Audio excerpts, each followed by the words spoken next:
We're ready for the next province. Judges, are you ready? All right. Our next province is Northwest. Northwest. Oh.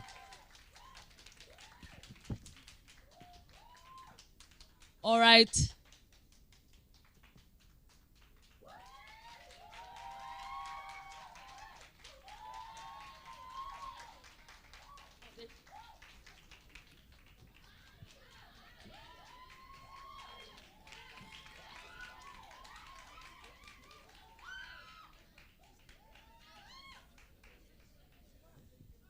Viva Northwest, viva!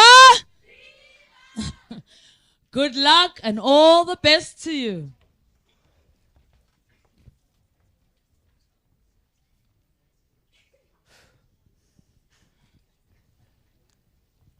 Nelson Mandela's inaugural speech, 1994. Our deepest fear is not that we are inadequate. Our deepest fear is that we are powerful beyond measure. It is our light, not our darkness, that most frighten us. Today, the consumables price is skyrocketing. Our bread, milk, and petrol, our low-income bracket can no longer afford their basic needs. What is currently happening to South Africa? Greetings to the house at large. My name is Lema Musabi from Northwest, also known as the Platinum Province. Today, I'm with my co-speakers. The second speaker, Chidera Okarona. The third speaker, Drusilla Skeppers. The fourth speaker, Hope Monsu. And our last one, who's going to conclude everything for us, is Pielo Matian. Our topic for today is what is a sustainable economic recovery? What is a sustainable economic recovery? It's when our country is bouncing back from the poor performance, from the recession stage to the recovery stage. But that's currently not happening to South Africa. And a sustainable economic recovery includes a decrease in unemployment, an increase in the gross domestic product. The business activities have to give us hope and raw materials that benefit for our country. Let's get to our unemployment rate. Currently, the unemployment rate in South Africa is increasing daily by daily. They are telling us that we have the wrong qualification. Why don't you give us skills for us to know what kind of skills that we should apply? South Africa is not lack of people in the offices and sitting, it's lack of skilled people. And our law is facing us daily. And they are telling us technology is also contributing to unemployment. Yes, I am that victim because once I went to McDonald's and there was this machine, I couldn't even use it. Wow. Hey. Let's focus now on our gross domestic products. They are saying that South Africa is a highly industrial revolution. I'm living in South Africa. I'm a citizen of South Africa, I know. South Africa, no, guys. Currently, there is a deficit of the truth. What is currently happening in our country now? We see that the BRICS, our Brazil, Russia, and India, China, and South Africa, they are only working for the politicians, for only them. We are not benefiting as the citizens of South Africa now. Then let's get on to our business activities. Load shedding. Many people are losing their jobs because businesses are shutting down, and entrepreneurs have to spend money for them to buy generators, solar systems, for their business to be able to operate. What is happening currently in South Africa, guys? I'm asking myself that question daily. Our raw materials, we be exporting them to the international countries and importing them at higher prices. They are not currently working for us. We are working for the international countries' people. So I'll be asking myself, Lulama, do you want to be in this stage? So I would like to hand it over to my second speaker, who is Chidera Okaran, who's going to tell us how can technology benefit in the sustainable economic recovery. Technology is an aspect that improves day by day, which is exactly what South Africa needs. But how can we use it to advantage? Good day, my name is Chidera Okaran and I'm the second speaker. All protocols observed. We need to leverage our roads and transporting systems, making them more efficient and safer. In order to achieve greatness, you have to begin little. So when we look at our streets right now, we have many issues such as technology. We lack load shedding is disturbing us with the traffic lights. Line markings are there, but they're not there. We lack also in. We also lack in many things, but then South Africa is not building itself. But then how can we lead South Africa to become brighter? For starters, the transport system is a very serious issue in South Africa, and it really needs to be fixed, because in order for us to move in and out and for money to move in and out, because we cannot develop without economy. The economy needs reliable infrastructure and to connect supply chains and efficiently move goods and services across borders. Rail infrastructure has been demolished, affecting the free flow of goods and services in and out of our countries.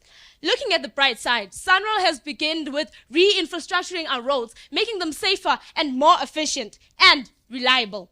There's also a bus system called Reavai. It is very interesting because this is a bus system that, it's a bus lane where only buses move, thus creating less traffic and safer people.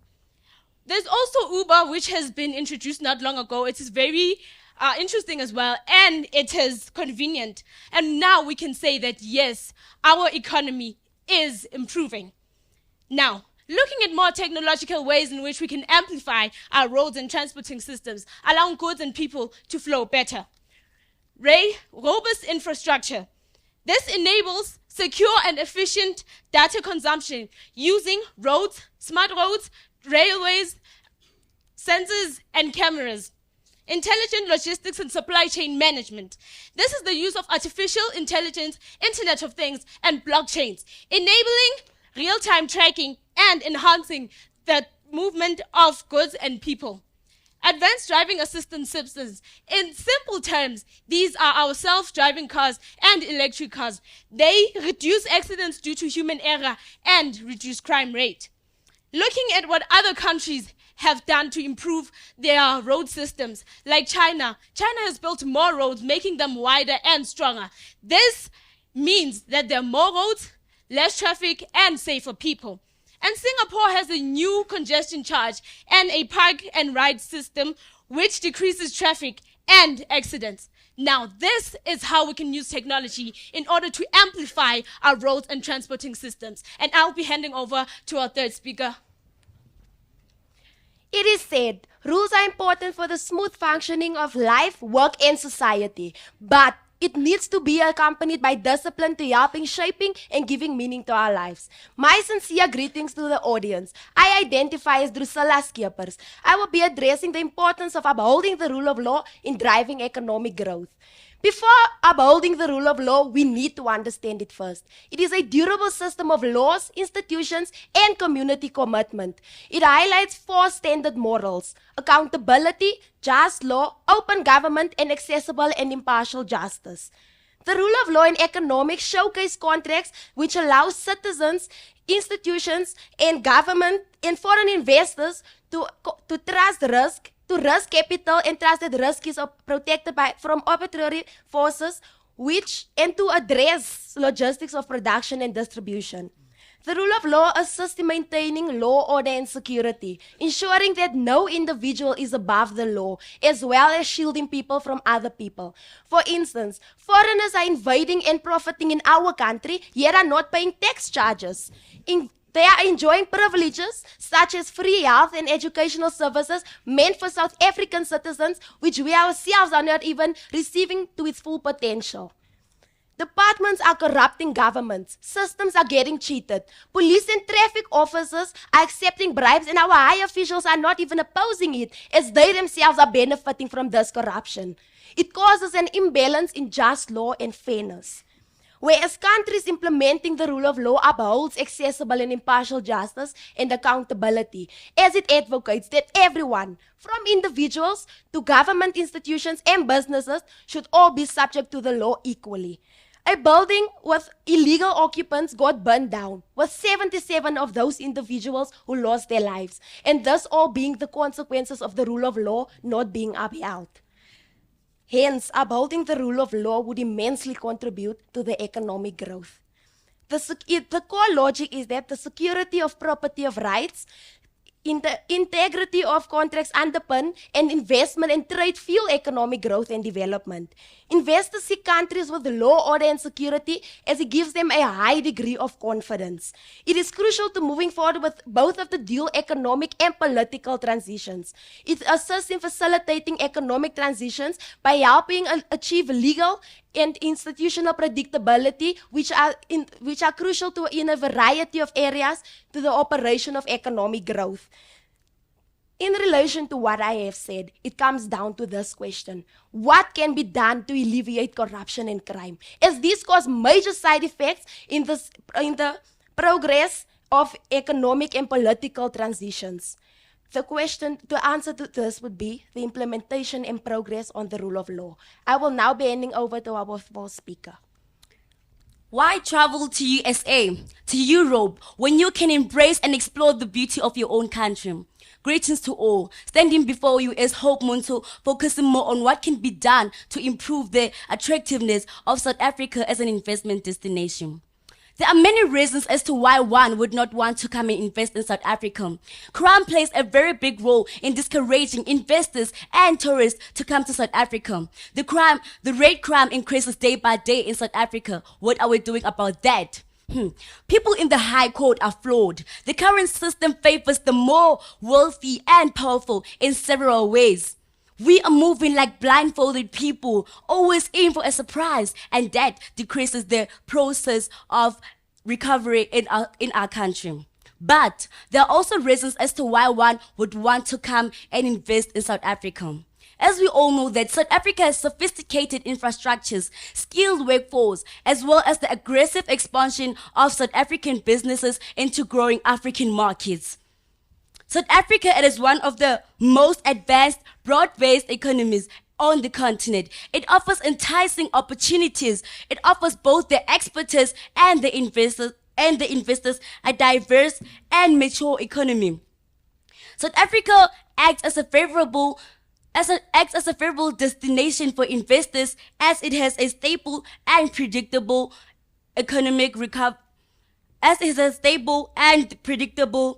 business environment. That is what investors look for in a country, isn't it?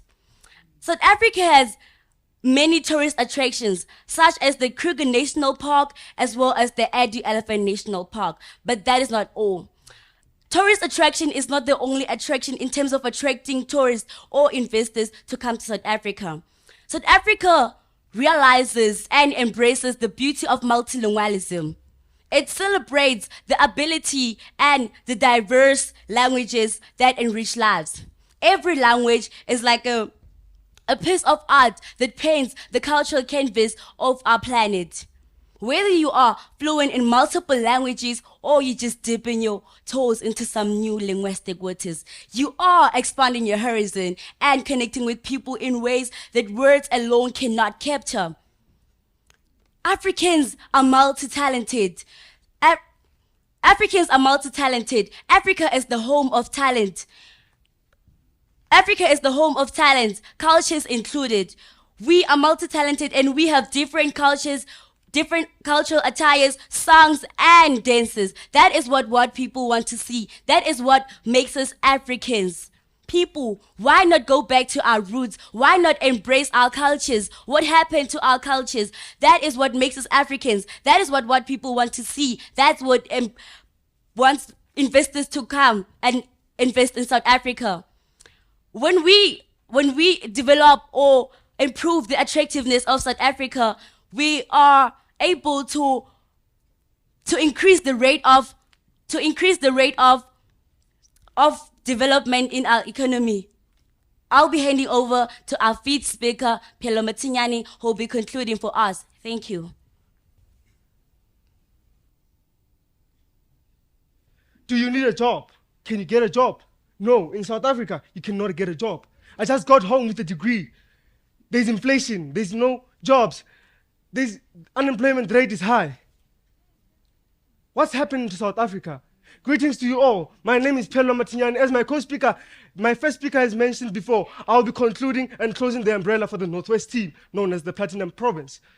First and foremost, we have our beautiful country with a beautiful history due to the roots of our traditions and cultures, which we call ourselves a rainbow nation of different tribes. Foreigners are so eager to come and learn the roots and our languages of our cultures and traditions. For instance, America has been the only continent which has shown interest in learning one of our languages, which is Zulu. Phambili namaZulu, liphakamise ilizwe leSouth Africa phambili. Yes, South Africa is improving a lot because we have a railway transport which was established in 2010, and it's faster and could get you to your destination very quicker. Its name is Gautrain. But its disadvantage to it's load shedding. The company itself doesn't have a generator to keep the train moving to the final destination, not in a movie, but reality. We have recent issues of our leader, the Phala issue. It's still pending and will never end. That we doubt that the rule and the justice system will ever stop this from going, and will fight against all unprosecuted cases in South Africa. But no, we still have cases of Senzo Meyiwa still pending even today. Is that a recovery of an economy of South Africa? No, it is not and will never be. Change for a better future, South Africa. Change. In the future, we will never be the same. Because if you continue like this will no more be a country, but a monarchy to another country. We still live in colonialism because the rot runs deeper within the economy, the country's economic hub. I thank you.